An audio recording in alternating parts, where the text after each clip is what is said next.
Selamat pagi Bapak Ibu yang kekasih di dalam Tuhan Yesus Kristus.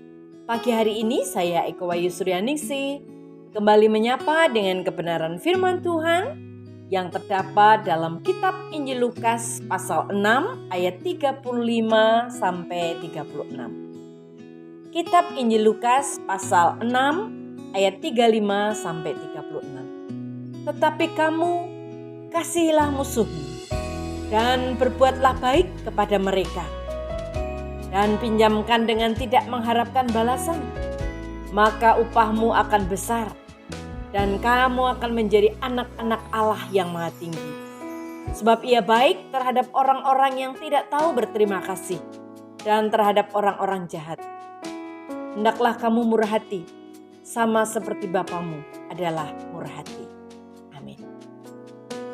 Bapak, Ibu, dan saudaraku yang kekasih di dalam Tuhan, suatu kali kami mengadakan aksi sosial untuk memberikan dan membagi nasi kotak kepada para tunawisma dan juga orang-orang pengemis dan juga para orang-orang yang buta.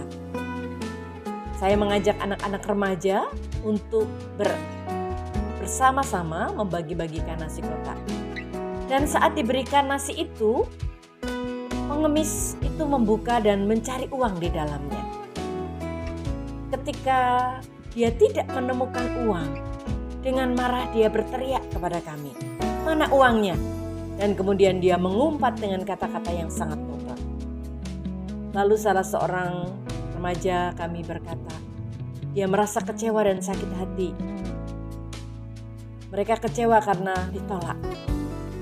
Lalu untuk menenangkan hatinya saya katakan, kalau kita mau berbuat baik, kita harus siap untuk menerima kekecewaan. Karena setiap perbuatan baik kita belum tentu diterima oleh orang lain. Disinilah kita diuji kerendahan hati kita oleh Tuhan. Pada akhirnya semua anak-anak bisa mengerti dan memahaminya dengan baik. Bapak, Ibu, dan saudaraku yang kekasih di dalam Tuhan, terkadang dalam kehidupan ini kita sering berbuat banyak kebaikan. Tetapi dari semua perbuatan baik itu, tidak semua orang bisa menerimanya. Bahkan mungkin mereka mencela, mencerca, dan membalasnya dengan kejahatan.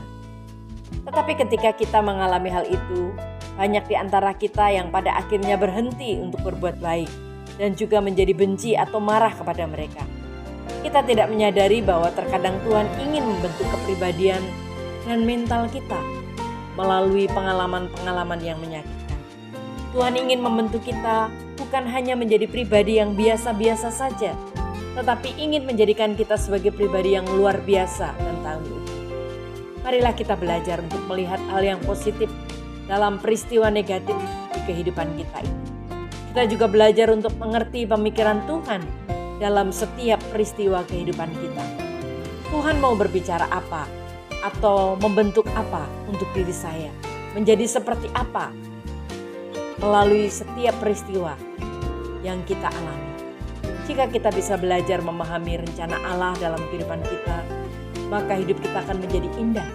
Walau kadang terasa berat untuk menapakinya, tapi percayalah, Tuhan pasti memberkati dan menyertai kita. Amin. Mari kita berdoa. Tuhan Yesus, terkadang kami tidak mengerti apa yang Tuhan kehendaki dalam kehidupan kami. Ada begitu banyak peristiwa dalam kehidupan kami yang menyakitkan dan membuat kami menderita. Sehingga terkadang kami merasa Tuhan meninggalkan saat peristiwa berat melanda hidup kami. Tapi kini kami sadar bahwa ternyata dalam setiap peristiwa kehidupan yang melanda kami tahu bahwa Tuhan sedang membentuk pribadi kami, membentuk karakter kami. Terima kasih Tuhan Yesus, ajar kami tetap setia.